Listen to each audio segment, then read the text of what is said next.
Cette émission est une présentation d'Alimentation du Lac Victoriaville, Godette Drummondville et Servite Shawinigan, distributeur en alimentation ouvert au public. Aujourd'hui, je vous propose des idées de sandwich avec une excellente salade.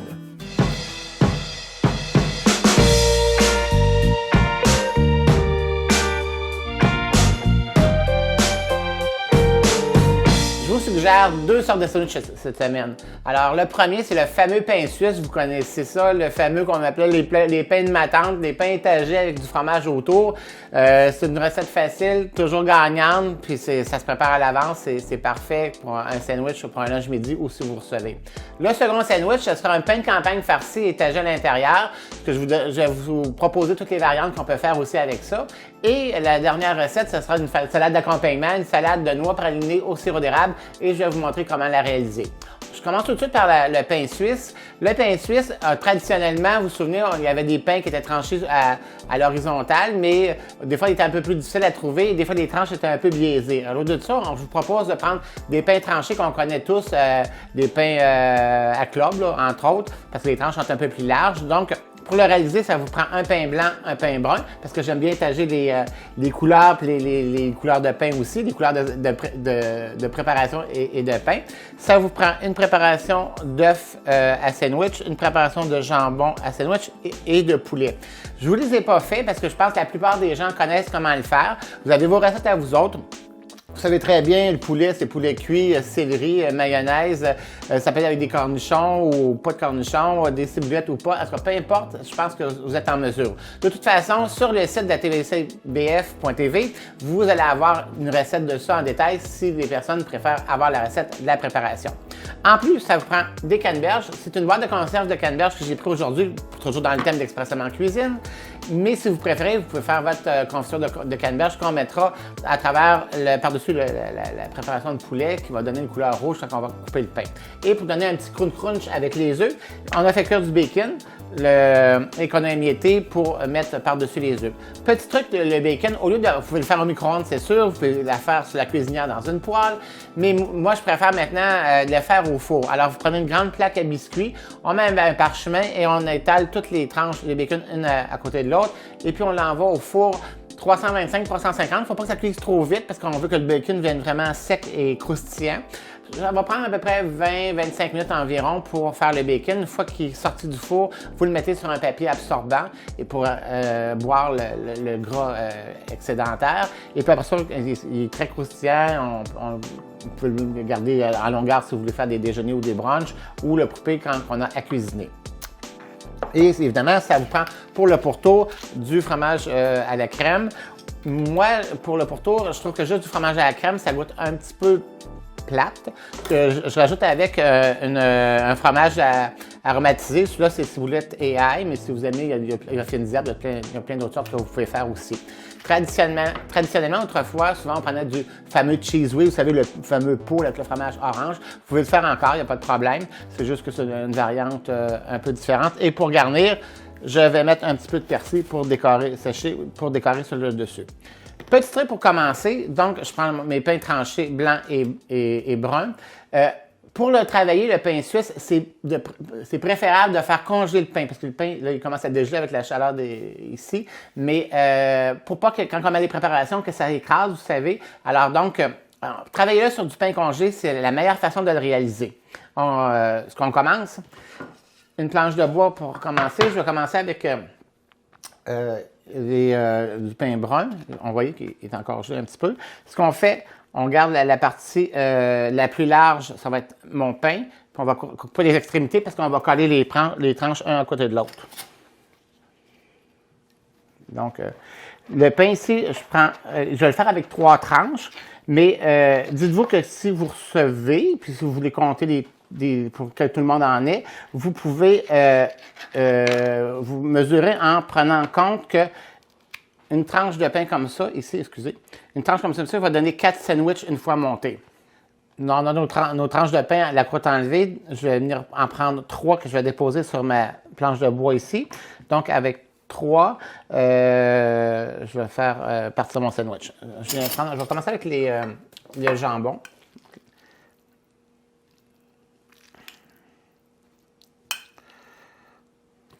On va prendre une fourchette, ça va mieux aller pour... On va en mettre quand même une bonne épaisseur, là. Mettez-en pas trop sur le bord, parce qu'après ça, pour égaliser le pain, pour que ça soit bien droit, je vais venir prendre mon couteau électrique, puis je vais faire une tranche bien droite pour niveler le tout. Le petit truc maintenant, pour que ça se tienne bien quand on va couper le pain, on enlève toujours les croûtes, c'est évident, des extrémités. Là, c'est de venir croiser le tout, c'est un peu un principe de bricolage de maison, pour que ça fasse une structure qui se tienne bien. Alors donc, je viens prendre mes tranches de pain et comme ici, j'ai les deux séparations des premières tranches de pain, je viens mettre ces deux-là comme ça et je viens couper celle-là ici et je les envoie aux extrémités. OK, c'est ce qu'on va faire, comme on dit, quand on va couper, on se rendra plus compte de la différence. Puis souvent, en plus, il faut dire que les pains tranchés, maintenant, ces fameux pains en club-là, sont beaucoup plus moelleux que les pains qu'on achetait autrefois qui étaient tranchés à l'horizontale ou ce que souvent ils étaient un petit peu plus secs parce que souvent c'est des pains à l'eau, puis en tout cas, c'était un peu plus dur à travailler. Ça demeure un sandwich beaucoup plus moelleux. Deuxième étape, on va y aller avec, je vais me prendre une cuillère, avec le poulet. Je vous dis, ça prend environ, à chaque fois, plus ou moins 2 tasses et demie, 3 tasses de garniture pour faire, à la base, un 3 tranches de pain. Bon, on essaie de mettre ça le plus égal possible. Maintenant, au poulet, je vais venir mettre des canneberges. Alors, les canneberges, pour que ça soit intéressant, quand on coupe le pain, il ne faut pas venir trop l'étendre parce que le jus de canneberge va rentrer tout à l'intérieur du poulet. Ça va faire du poulet rose. C'est vraiment pas ça ce qu'on veut. On veut avoir une superposition de poulet blanc et de canneberge rouge. Donc, je viens juste mettre au centre, presque au centre, là, la partie de compote de confiture de canneberge. Là. Et comme je vous dis, sans trop l'étendre, je viens juste l'écraser un peu. Ce qui va faire en sorte que, je pense que vous comprenez bien le principe, c'est que ça va faire un étage de rouge sans tout tacher le poulet. Donc, on a fait du pain blanc. Je retourne au pain brun. Ça me prend 2 tranches. Avec celle que j'avais fait au début, ça va faire mes 3 tranches. Voilà. Donc, comme ici, on a une fente là, je reviens à mes 3 tranches égales. Voilà, comme ça. Et là, on va mettre la préparation d'œufs. S'il y en a qui aiment ça, vous auriez pu le faire aussi avec du poisson. Vous faites 3 préparations, exemple, une avec du saumon, l'autre avec des crevettes, puis l'autre, ça peut être exemple avec du homard ou du saumon fumé. Même principe, vous montez votre pain, vous mettez les préparations et ça peut être intéressant aussi pour les personnes qui aiment le poisson ou les fruits de mer. Là, je vais mettre le bacon. Le bacon, c'est sûr que ça donne un goût, c'est évident, le petit goût salé du bacon fumé. Mais en plus, que quand on mange un pain comme ça, ce qui est intéressant, c'est d'avoir des textures en bouche, des saveurs qui sont différentes, c'est sûr, mais des textures. Donc, comme c'est un peu, en guillemets, mou, tout ça, c'est qu'en mettant un peu de bacon, puis en plus, dans les préparations de poulet, j'en montre ça, œuf, il y a du céleri aussi, ça va faire un crunch quand on va le manger, ça va devenir intéressant au point de vue gustatif. Donc, je mets un petit peu de bacon. Un petit peu beaucoup, finalement, parce que c'est bon, du bacon. Donc, j'ai mis pain brun, pain blanc, pain brun. Je vais terminer le sandwich avec du pain blanc. Pourquoi je termine avec le pain blanc? C'est un peu stratégique parce que tout à l'heure, quand comme moi, je vais fouetter mon fromage à la crème puis je vais glacer le pain avec le fromage, si je mets ça avec du pain brun, ça risque de paraître un petit peu... C'est rien de grave, mais c'est esthétiquement parlant, ça risque de paraître un petit peu plus la couleur du pain brun sur du fromage blanc. Deuxième étape, c'est de mettre le côté égal. Celui-là, il est comme enlevé un petit peu de croûte parce que ça va faire un petit peu brun, puis on ne veut pas. Puis ici on voit bien, il est plus ou moins égal, là, parce que les tranches de pain, c'est pas toujours égal. C'est qu'en prenant le couteau électrique, je vais venir faire une tranche complète droite, ça va régulariser mon pain, ça va faire un beau pain sandwich droit. Donc, je sors l'arme du crime et je m'en viens ici.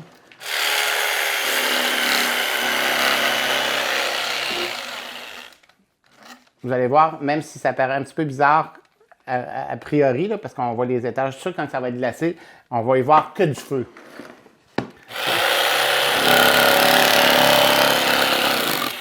Voilà. On glace j'allais dire le gâteau, c'est presque un gâteau, le pain sandwich. Donc, ça va vous prendre un paquet de combien de grammes? Celui-là, je pense que c'est 250 grammes de fromage à la crème. Je vais le mettre ici dans le robot, comme ça. Et ça va prendre un paquet de fromage aromatisé. Et on part tout ça.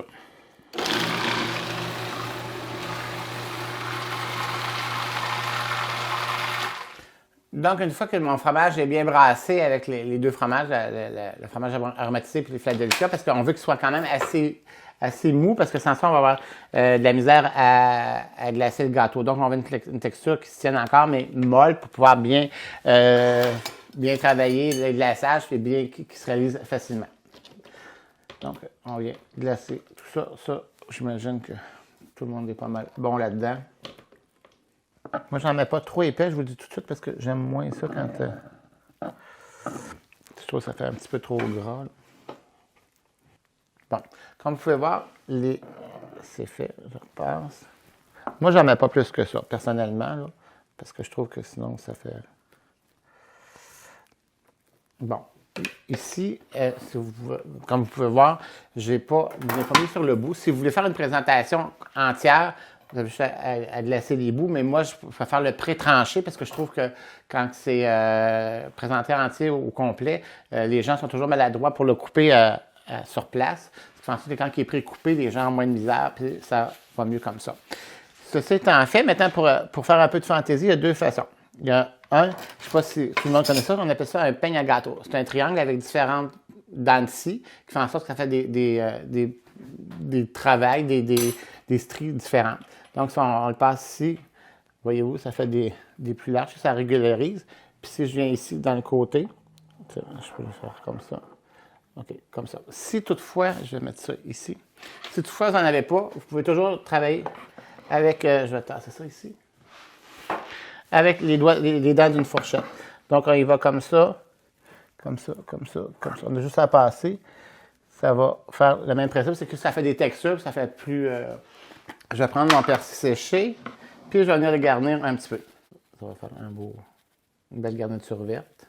J'en mets sur les trois côtés. Comme je vous dis, si vous préférez, vous auriez pu faire le bout, couper ça droit, les bouts, puis le glacer.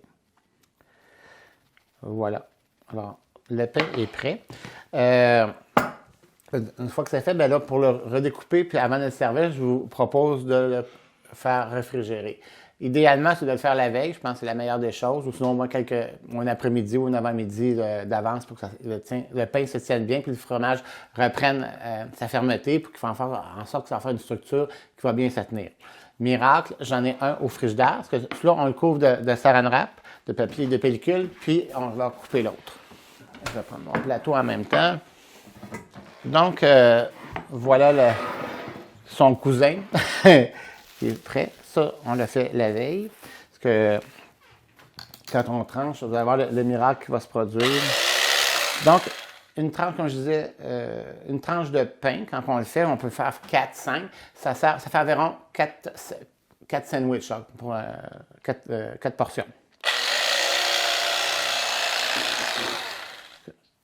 Parce que voilà.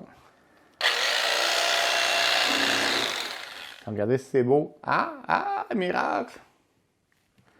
Et c'est tellement bon. On voit toutes les stries d'œufs, de bacon, de poulet et de canneberge. Voyez-vous, quand on le coupe, on ne voit plus du tout les tranches de pain là, que j'ai, en guillemets, le terme, je ne sais pas si c'est bon, mais britelé. On voit qu'une continuité comme si c'était du pain coupé à l'horizontale. Et ainsi de suite. Et vous êtes prêts à servir mon fameux pain suisse.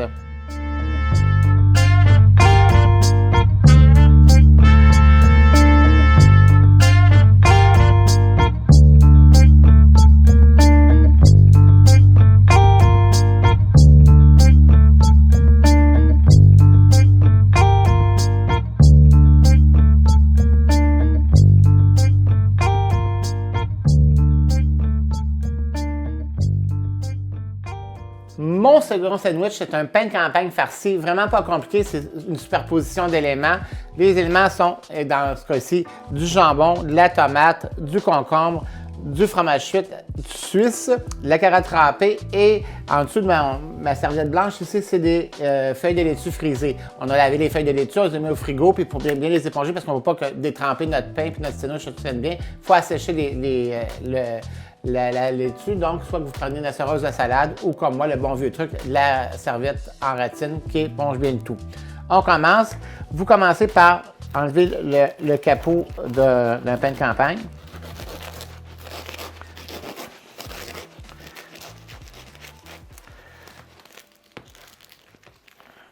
Voilà, étape 1. Étape 2, on va le creuser tout simplement, mais on en laisse quand même un bon pourtour de pain. On l'entoure du... On vient enlever ça. Voilà, je vais mettre ça de côté ici. Donc, ça nous donne ça. Pas compliqué. Pour donner un peu de saveur, on va mettre un peu de moutarde. Vous pourriez mettre une trempette à l'épinard, un fromage à la crème, peu importe, une moutarde relish ou un mélange de ciboulette ou de piment fort, comme vous voulez. Moi, j'aime bien la moutarde de Dijon. Suite à ça, je vais mettre mon jambon. C'est sûr que vous pourriez le faire avec du saumon, du poulet, du porc froid, du bœuf, peu importe.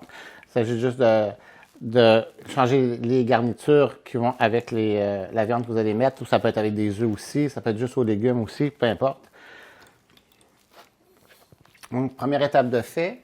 Seconde étape, l'idée c'est de chevaucher avec toujours de la laitue entre chaque étage. Donc, je vais venir mettre de la laitue frisée comme ça. Deuxième étage, je vais mettre le fromage. Ça n'a vraiment pas d'importance, la superposition. C'est juste parce qu'on pense un petit peu aux couleurs, qu'est-ce que ça va donner quand on va le couper. Et n'ayez pas peur de peser aussi, parce qu'il faut que ça soit bien compact pour que ça se tienne bien le sandwich. Et on met encore, surprise, de la laitue.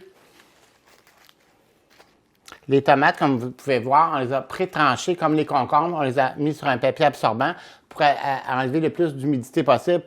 L'idée, c'est que plus les éléments qu'on met à l'intérieur sont secs, plus le sandwich va bien se tenir. Sinon, s'il est trop mouillé, ça va peut-être valser un petit peu en le coupant. Voilà. À ça, on va venir mettre sel et poivre. Et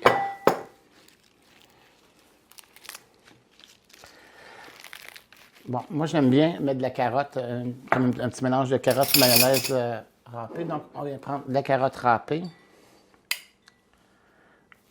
avec un peu de mayo, du poivre.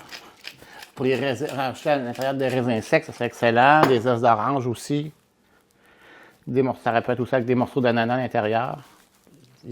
L'imagination peut être très débordante. Il ne faut pas mettre trop de maillot, il ne faut pas que ça soit dégoulinant non plus, parce que sans ça, comme je vous dis, il faut que ça soit le plus sec possible pour que le pain se tienne bien quand on va le couper. Donc, on vient verser ça là-dessus.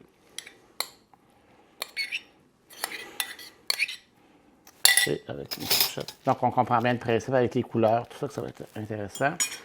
Un autre étage de laitue.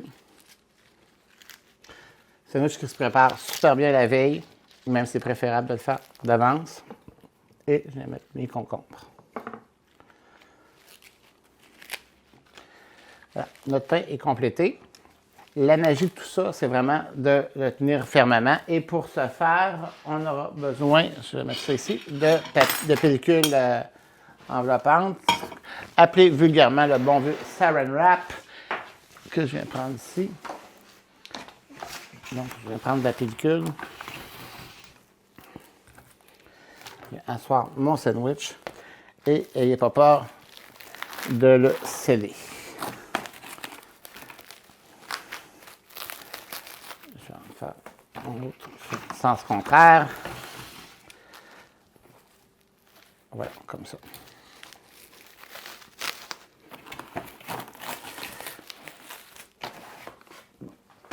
Donc, ceci étant fait, on envoie ça au frigo pendant idéalement 5-6 heures facilement pour que tout ça compacte bien puis ça refroidisse comme il faut.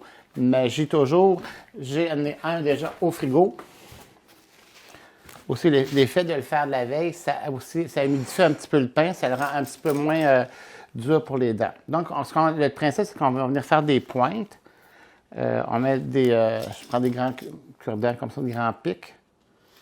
Puis on va venir le faire tout le tour comme ça, etc. Donc, je vais vous le couper en deux, juste pour vous montrer ce que ça a l'air.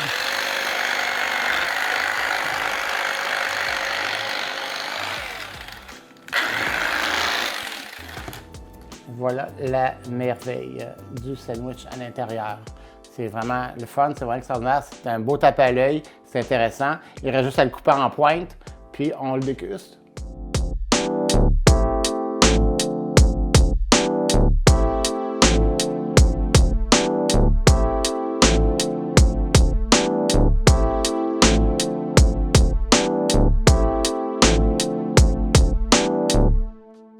Voilà ma fameuse salade que je vais vous proposer.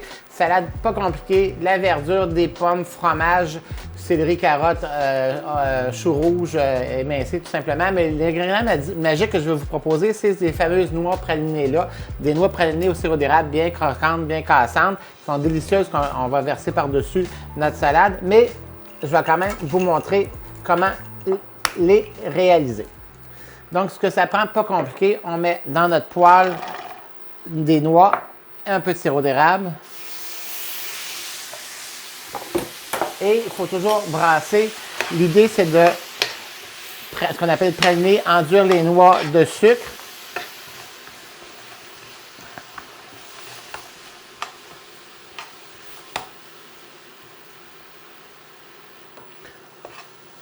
On voit que ça commence à vouloir un petit peu praliner, c'est-à-dire qu'il faut perdre toute l'humidité qu'on retrouve dans le sirop d'érable qu'on a mis à l'intérieur pour que le sucre colle bien, pour qu'il granule le sucre. Donc, comme un caramel, on élève la température.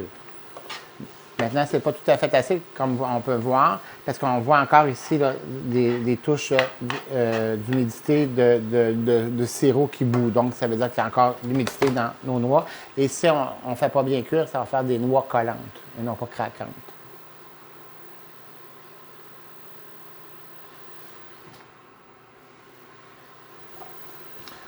Quand on arrive vers la fin de la cuisson des noix avec le sirop, il faut vraiment les brasser pour pas qu'ils brûlent. Puis là, on voit que dans le fond de la poêle, là, quand il y en a un petit peu, mais il n'y a presque plus rien, là, il y a plus d'humidité. Ce qui va faire en sorte que le sucre va se cristalliser autour des noix en refroidissant. OK, c'est beau comme ça. Ce qu'on fait, n'y touchez pas parce que c'est vraiment brûlant, je vous jure. On prend une toile à biscuit avec un papier parchemin. On arrête tout ça et puis on verse ça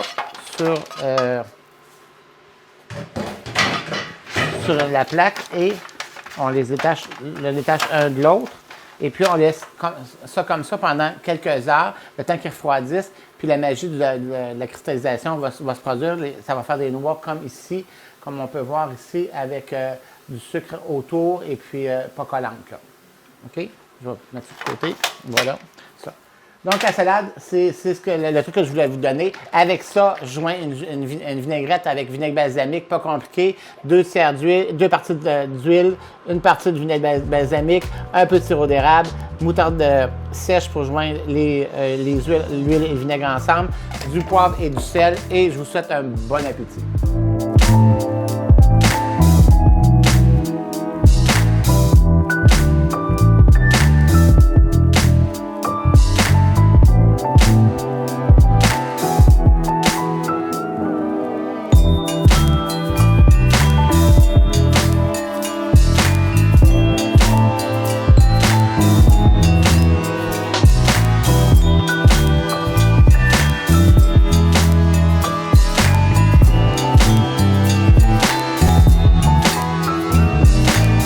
Cette émission est une présentation d'Alimentation du Lac Victoriaville, Godette Drummondville et Servite Shawinigan, distributeur en alimentation ouvert au public.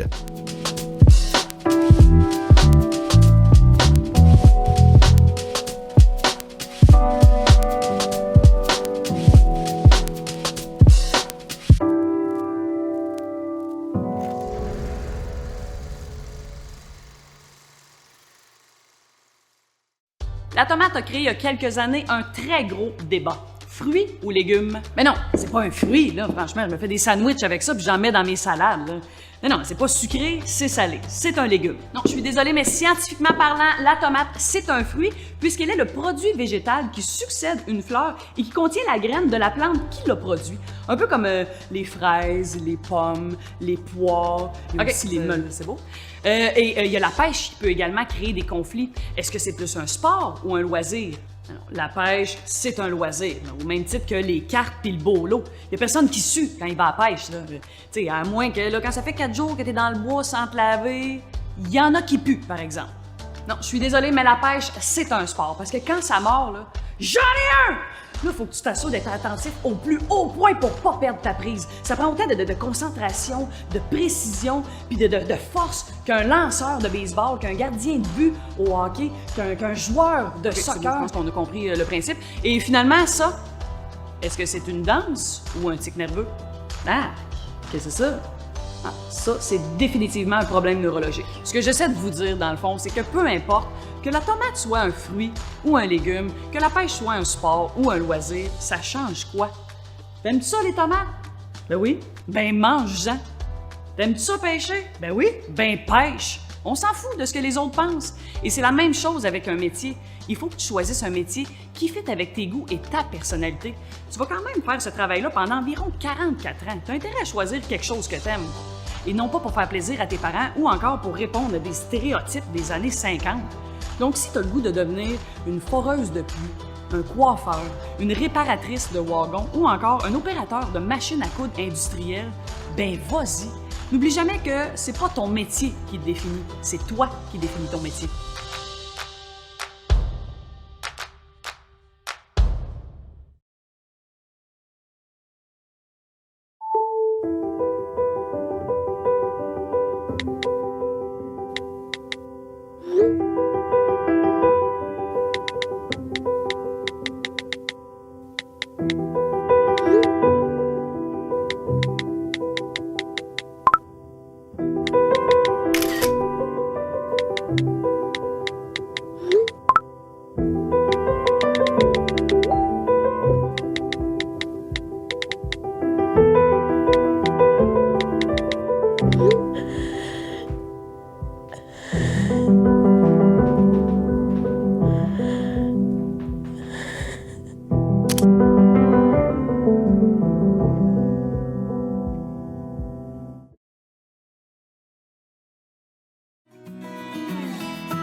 J'ai commencé en 1997 à faire les émissions Kiosque à chansons. Mais à la TV, pour moi, c'est une belle forme d'expression locale.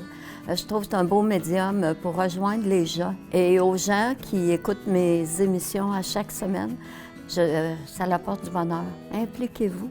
C'est tellement revalorisant. Mon nom est Ghislaine Fortin. Je suis bénévole.